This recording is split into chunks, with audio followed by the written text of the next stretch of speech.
Okay, so Bezras Hashem, we're going to continue where we left off in the Ma'aseh Bitachon and the Tale of Trust. And what we encountered last week was that we had our fixer who could no longer fix things, who was sent down into the world of Bria, into the beginning of separation. And the only way he was able to make his money at that point was by cutting down trees. And he found that cutting down trees was good, cutting down those concealing elements in our lives, getting rid of all of those trees that block us. That was the avoid of the tzaddik. That was how he was fixing broken things there. And our lives were caught up in all of the different trees, and a person has to learn how to cut down those trees. Especially as Chazal tell us that a person cuts down trees by the tree itself. Minei ubei avenagre. That was the secret of the fixer cutting down trees. And then the king came to him that night and saw that the Suda was a Suda, and saw that he was eating and he was full and he was experiencing a moment of wholeness, a moment of Olamecha Tzera B'chayecha, sitting in his home that was dug deeply into the mud, with a broken roof, with windows that looked outwards but didn't see a world, rather they saw the mud that the house was stuck into. It was specifically in that place that the Isha Metaken, the fixer, was capable of having that Suda that was Mamish a Suda, a Tam of Gan Eden, a Suda that is Mamish a Suda, a plain Suda that contains everything in it. It's very much in line with what Rabbi Nachman teaches us by the Ma'aseh Meshava Habatlarim, by the 7 beggars, that the chasana for the Ben V'Bas Avudim, for the lost children, the chasana that was going to take place after all of the struggle in the desert and meeting the 7 beggars and losing the 7 beggars, that the chasana that the beggars make for these children is specifically in a pit that is dug into the mud and covered with branches and twigs. Because for Rabbi Nachman, very often, especially in the world of his stories, the Simcha Amitis, the Suda, which is Mamas the Suda, comes about specifically in the pits that are dug into the mud. That was the world that Rabbi Nachman was coming to show us, that even there we can find the light of HaKadosh Baruch Hu. Not even there, specifically in the quiet of night, when the Melech Malchi Amlachim, HaKadosh Baruch Hu, is gazing in from the windows to see if it's possible that a Jew in this broke down world can sometimes reach the darga of Simcha Amitis without any daiga bichlal, without any worry. And the king sees that he has this Suda, and he goes and he decrees that, okay, no more cutting down trees. And like we said, the king's entire avoida, HaKadosh Baruch Hu's entire process with the Isha Metaken, with the Tzaddik, with all of us, is to force us through the Manios to dig down deeper to reveal more lights of godliness. Then in the beginning in the world of Atzilus, we fix all broken things. We're Metaken Shvir Sakelim. That's not so much concealment. That's the world of Atzilus. So then HaKadosh Baruch Hu says, Akal Kelozos, I'll break this for him and see how he finds that light of fixing broken things in the world of Bria. And so the Isha Metaken learns how to cut down trees because he's a fixer. That's what he does. He sees opportunities to be mevarer. And so the king comes and he sees he's still having the Suda. He learned the secret of going down one level. He went from the Yud, which is representative of HaKadosh Baruch Hu's presence in the Olam Ha'ad Yisira, in the Olam of Atzilus, and he goes down to the Hay, which is the presence of HaKadosh Baruch Hu in the world of Bria. And the king sees that he was able to go down one level deeper and still find me. So the next thing the king does is he goes out and he ruins it again, because he wants to force the fixer to go deeper, to reveal the true kolchos of what it means to be a fixer. Not only to fix in the world of Atzilus, of clarity, not only to fix in the world of Bria, where it's mostly clear with a little bit of distortion, but now the Isha Metaken is being thrown down into one of the most frightening places and the most beautiful places, that place of Avnei Shayesh Tahor, that place of purified hewn silver, that place of Olam HaYetzira, the letter Vav. And now the Isha Metaken is going to have to find HaKadosh Baruch Hu there as well. And so the king goes out and he decrees that you can no longer cut down trees. And so the Isha Metaken walks out. The Isha Metaken walks out to make money for that night's meal. Vayi kasher boel ha'adam lachtev eitzim. When the fixer came back to that individual to cut down trees, V'heishivlo, and that person answered him, Sagazar melech gzardin shalo yitein l'shem adam lachtev eitzim. You're no longer allowed to cut down trees. It's no longer the available path for you to find the Kadosh Baruch Hu. It's your job to find it even in more manios, in the places that you thought you can never find Hashem. V'yira be'enov ki in kesef. And again, like we saw before, it was bad in his eyes, v'hira be'einav, and he saw the world through eyes of negativity again. Because there was ein kesef, there was no money. There was no money left. And so over here we give a reason, Rabbi Nachman gives us a reason for the hira be'enav, for not seeing things clearly anymore. In the world of Atzilus, when the person came to see that he can no longer fix broken kalim, it just says hira be'enav. It says that it was bad in his eyes. But over here, v'hira be'enav ki ein kesef. Here in the world of Bria, when he's falling away from the world of Bria, which is the avodah of cutting down trees, and falling into the world of the Yitzira, which we're going to see in a moment, the reason that he's upset is because ein kesef. There's no more kesef. Now, interchangeably, the money that the fixer was making, Rabbi Nachman tells us above, like we saw last week, is shisha zehuvim, they're gold coins. So why is he saying kesef over here? Now, obviously, Kesef and Zahav, in spite of the fact that they represent two different expressions of wealth, nevertheless, they're two expressions of a singular thing. Okay, so they could be interchangeable, Kesef and Zahav. But b'derech klal, like we said, we have to be medayik in the words of the tzaddikim, and the depths towards which we can be medayik is as far as our minds and our dimyon, the kedusha, is willing to be medayik. So long as a person tries to clarify their imagination, to ensure that their imaginings are in line with some sense of truth, with some semblance of truth, never claiming to be absolute truth. But when a person is in line with the words of the tzaddik, then a person can be medayik as far as their imagination goes, and to daven to Hashem to clarify and refine our imagination, and to ensure that our imagination is based on nothing other than the things that generate within the mind's eye, not visions or concepts or images from elsewhere, God forbid. But when a person has that light of the eyes, a holy imagination to read the words of the tzaddikim, like the Talmidim Ha'amitim of the tzaddikim do, so we can see that when Rabbi Nachman makes a distinction between Zahav and Kesef, it means something. And so what was it that made the fixer despondent now? What was it that made the fixer doubt his capacity to find HaKadosh Baruch Hu in this even lower place? It was ki ein kesef. There was no kesef. Now we know that Rabbi Nachman tells us, and the tzaddikim tell us, and the Zohar Kadosh tells us, that kesef is milashon kisufin, that the language of kesef is from the language of yearning desire, kisufin, a healthy desire that seeks to move forward. It's not a negative craving. Kisufin is a desire to get to a place, a burning desire, but it's an excitement. Kisufim that a person feels in a moment of awareness or inspiration, however it may emerge. Kisufin is the sense that, wow, I know something is true. I know there is a level. I know that there's a place that I can theoretically live at with a Jew, as a Jew with a neshama. And even though I fall away from it and I don't stay there and I can't hold on to that darga because I'm a ben Adam and because we're in choil and because we're in galus and all of the different reasons that we fall away from that darga of kedusha, the darga of kisufin is the healthy memory of those states and the burning desire that exists even when we're not there. That's what kisufin is. B'nei hechala dechsifin. B'nei hechala dechsifin, like the Arizal HaKadosh tells us in the Pizmoin of Shalashudis. The kisufin of Shalashudis are because Shabbos is getting ready to leave.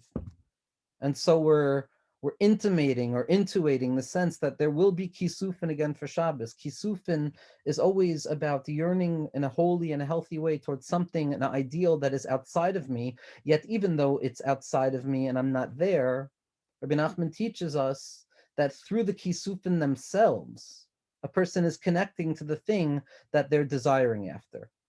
And even though we don't grasp it in a way of seizure as if we have the thing that we desire, we have it by way of desire. That's kesef. That's b'nei hechala dechsifin l'mechazei ziv dezer anpin. The b'nei hechala dechsifin, the children of that chamber who understand the secret of kisufin. Like Rabbi Nachman teaches us about the third beggar, or the fourth beggar, I forget which one, who when he's telling his tale, I'm sorry, it's the third beggar, it's the stuttering beggar, I believe. When he's telling his tale at the Sheva Brachos to those lost children and describing why in truth it seems that he doesn't know how to speak, but in truth, he knows how to speak better than anybody, and all of his words are shiros v'tishbachos to HaKadosh Baruch Hu. That beggar, the third beggar, describes to us that the world has a spring and it has a heart. And there's kisufin that the heart has to arrive at that stream. There's kisufin that the heart of the world has to arrive at that stream. And the love songs that emerge between the heart of the world and that spring. The love songs are what keeps up reality. It's the very nature of reality. The very nature of existence is a world of kisufin. Of kisufin, of yearning, of the world, everything yearning forward and growing forward and yearning for the infinite and a desire to recapture that which we never even knew we had. And those kisufin that the heart of the world has for the spring of the world, they give existence shape. And the heart of the world wants so desperately to get to that spring, but it knows that the moment it tries to get to that spring, it loses sight of the spring. Because when we embark on the path to reach the spring, we have to leave our original point of outlook of when we saw it from afar, and we lose it, and it's terrifying. We're not sure if we could sustain ourselves without being able to see the spring. And we also know that it's the ga'aguim themselves, the kisufim themselves of the heart for that spring of the Jewish people for HaKadosh Baruch Hu, of the finite for the infinite, that gives shape to existence. So the kisufin, the desire, is not there necessarily to be satisfied, but rather the kisufin ultimately will outlive their own satisfaction. There will always be kisufin, the kedusha. And so over here, what we see with the fixer as he leaves the world of Bria and enters into the world of Yetzira, when he leaves that world of cutting down trees and is about to enter into the avoda that we're going to see he does, the fear at this point is that there's not going to be kisufin anymore. He's not worried. He knows he can go down a level. The neshama knows it could go down a level, but the fear of the neshama is that, let's say I forget about what I really want. Let's say I forget. I fall away from memory of what it is that my neshama desires. And I begin searching out that satisfaction elsewhere. What if I forget? What if there's ein kesef? What if I don't have those kisufin de kedusha anymore? What if I begin finding my yearning melting into craving? Or my healthy desire melting into obsession? How do I cultivate the safety of my desire to truly yearn for what it is that I'm yearning for? Ein kesef, how am I going to function down here if there's ein kesef? But, like we saw before, ach batach b'Hashem. Nevertheless, the fixer had bitachon. The Jewish person understands that they have the capacity of finding HaKadosh Baruch Hu wherever they are. That there's no scenario where I can't find HaKadosh Baruch Hu through the koyach of bitachon.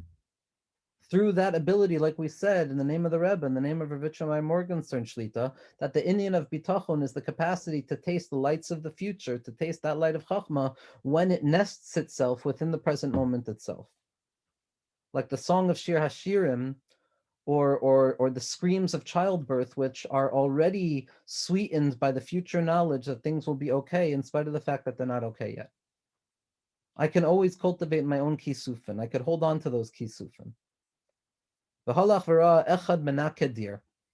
And now he goes away from the person who was cutting down trees, and he comes across somebody who is cleaning out a stable, cleaning out an animal stable of the waste materials of animals. So here we see a big jump away from the world of Bria, which is Bina, which is Kisufin, which is Nekudas HaKesef, which is that desire of the heart, the desire of the mind, which is associated with the Bina and Bria and cutting down trees. And now we find ourselves thrown away from that place, now in the stables with the animals trying to clean their waste. And he sees someone who is cleaning waste. He sees someone who is cleaning out the animal stables. V'sha'alo, and he asked him, Miatasha tanake hadir? Who are you that you should be cleaning out the animal waste from these stables? Hey Shivlo, the cleaner said, Chazarti v'lematzatzi mishi inakaneli v'chrachti lin kois ba'atzmi. I couldn't find anybody who was willing to do this for me. I couldn't find somebody to teach me how to do this. I couldn't find a tzaddik to teach me how to truly be Makayim, the Nikoi, the deer, the cleaning out of the stables. So I had to do it on my own. So the fixer comes along and he says, here, let me clean out the deer. And he makes the money and he goes back home and he has the Suda. So the inyan of cleaning a stable, there's two elements of it. Over here, we also have a descent away from being an Adam who's cutting down trees, a person, and it's a descent into the animal within us, the Nefesh Bahamis within us, that place of unconsciousness within us. Because the concealment of this third world, as opposed to the first two worlds, the first two jobs, the concealment of this world is half and half. The world of Atzilus was totally good with no possibility of bad. That was fixing broken vessels, where every moment provided me with Avodas Hashem. Then the descent into the world of Bria, the first world of separation, it's a world where it's mostly good with a little bit of bad, which was cutting down trees. Now we find ourselves in the world of Yitzira and cleaning out the stables, and here it's half and half. Here it's equal footing, Kavyachol, to good and bad. This is the place of the Eitz Hadas Tov V'Ra. This is the place of Torah, of Mishnah. This is the place of kosher and puzzle, and usr and mutter, and tameh and tahor, opposites. Zeh lu'umat zeh asa Elokim. In this world, there is always a balance between light and darkness, clarity. And it's a descent away into the animal part within us. It's the descent away to no longer even living in a bias, but finding ourselves stuck in a stable, where we give in to our natural impulses, where we follow whatever it is that the body wants in its immature impulsivity. The body most certainly knows best, but that's only after the body has been refined by the soul and been transformed to be revealed higher than the soul. But the body before the soul, sure, it keeps score. It certainly feels everything that there is to feel, but one can't trust the body at this point. The body will ultimately be the biggest teacher to the neshama. Our tzaddikim tell us that. But in the world of Yitzira, where a person just follows whatever temptations or whatever desires they have in that moment, that's the animal part of ourselves. And cleaning out the waste of that animal part of ourselves is not only the insignificant parts of life, but the insignificant parts of the insignificant parts. There's the spiritual soul, the nefesh elokus, which is engaged in ruchnias. There's the nefesh abahamis, that animalistic soul, which is engaged in physicality.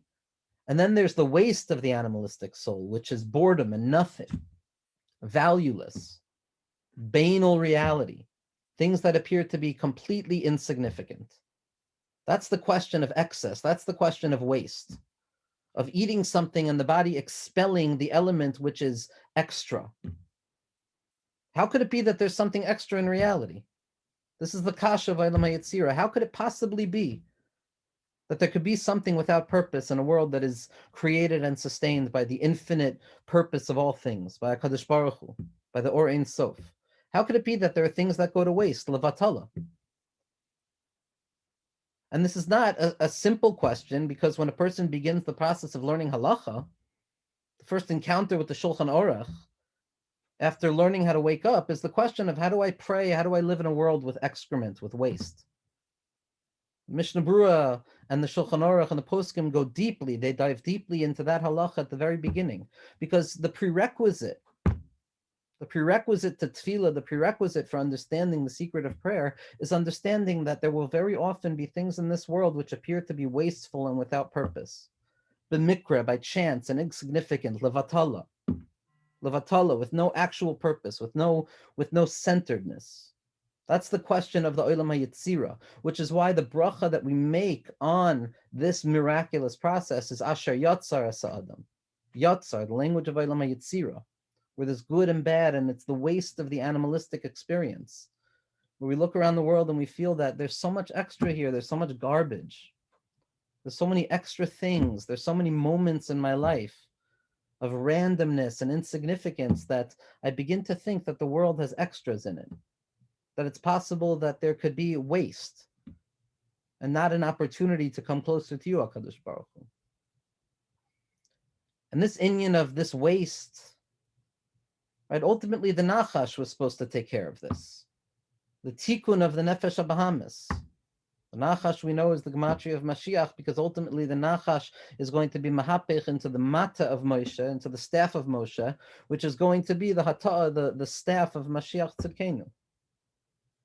And that the neshama of Moshe, like the tzaddikim tell us, is found in the singular middle letter of the Torah, the elongated vav of gichon, of kol ha'holech al gachon, of any creepy crawling animal that slides along on its belly, representing the snake. And Chazal come and tell us, who were referred to as Soifrim because they counted every letter, that if you want to understand what the center level, when you dig down deepest into the depths of the Torah, what do you find? You quite literally find yourself in the belly of the snake, the elongated vav of Kol HaHolech Al Gachon, because that's where the Torah has to be uncovered from. The Tzaddikim say that the Nakuda of Moshe, the Nakuda of Torah's Moshe, is hidden and buried in that place, in that world of Eilam HaYetzirah. So yes, the fixer is terrified over here. Shema, I'll lose my kisufim, but the farther down a person goes, the rungs of the worlds, lower and lower, the more the profound opportunity. The more the ability to recognize that the snake itself, the nachash of my life itself, and all of us have nachashim v'achbarim. All of us have a snake and scorpions, which the Zohar Kadosh, as Nachman quotes, occupy our minds every day. And if I can't draw down the chesed of Avram, the kisufin of Avram Avinu, of chavira kekaspa, of something that is as translucent and white as kaspa, as desire, in order to draw that light down, I have to fight through the nechashim and the akvarim of every single day. Each and every person has their own bilbulim. And it's specifically in the world of Yetzirah where I engage with that waste, with that extra, with that meaninglessness, with all of the excess of experience. It's specifically there that the fixer is now going to be forced to reveal that he can fix as well. Now,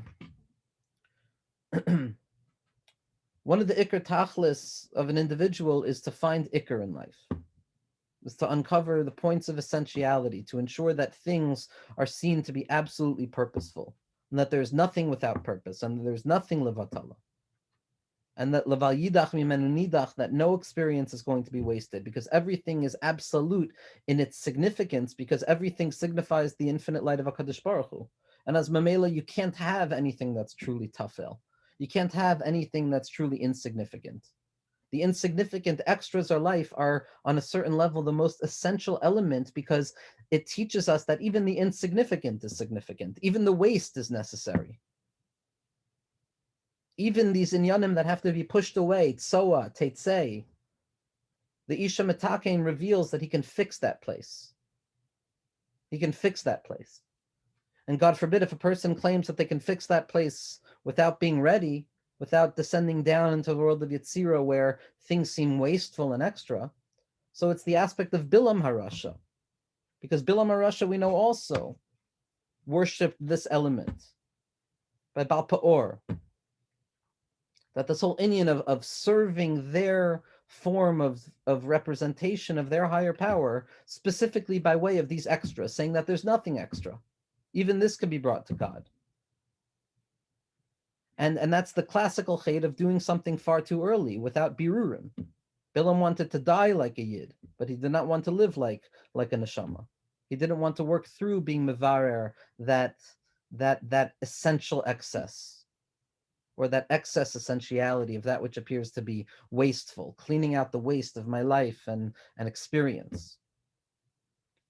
But the tzaddik, the Isha Metakein, teaches us that it's specifically within that which appears to be inessential, the ordinary moments of our lives, the every moment of everyday life.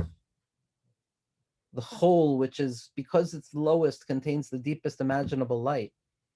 The tzaddikim teach us, in particular, the Admor HaEmtsai, Rav Dov Ber Shneeson of Liadi, the Admor HaEmtsai, the Mittler Rebbe, Schlusi Yagan Aleinu, in his Maimer on Parshas Vayechi, Devarim Neflayim Ad Ma'od, in Torah's Chaim, where he explains the job of the tzaddik, the job of Yosef HaTzaddik, to be mevarer psoilas, to clarify the extras, to clarify the waste. And not only the psoilas, but the psoilas of psoilas, the waste of the waste, the most inessential of the inessentialities of life.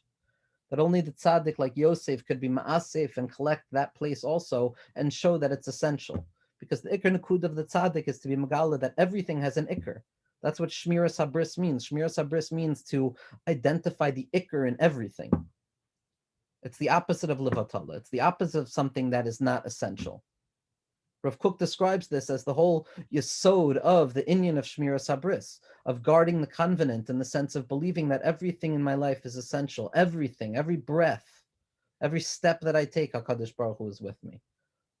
Kol makom shani olech, ani olech rak al Eretz Yisrael. And the Mittler Rebbe tells us that it's Yosef who's poiter chalomos, because chalomos are the waste of the mind. The imaginings, the dreams of the mind, those wasteful thoughts which appear to be completely insignificant. And it's specifically the tzaddik, it's specifically the fixer who could go down to reveal the true pitron hachalomos. The secret of Asher Yotzar, which is mafli lasos, which HaKadosh Baruch Hu reveals himself specifically in the inessential, in the mutaros lach. That's the secret of Kedoshim Tihiyu, to bring the mutaros and reveal that there's nothing mutar in the world. Everything has a tachlis. Every moment has a tachlis. And the fixer makes his money and he has a suda. He has a suda. And Be'ezras Hashem, what we'll see next week is the last world, the world of Asiya, the job of the soldier, the story of the wooden sword, and ultimately how it's specifically in the lowest world imaginable, and that world of Asiya, and that working as a soldier, that the Isha Matakin is going to be able to reveal the deepest joke of all, that schoik of V'tischak Liyom Acharon Be'ezras Hashem.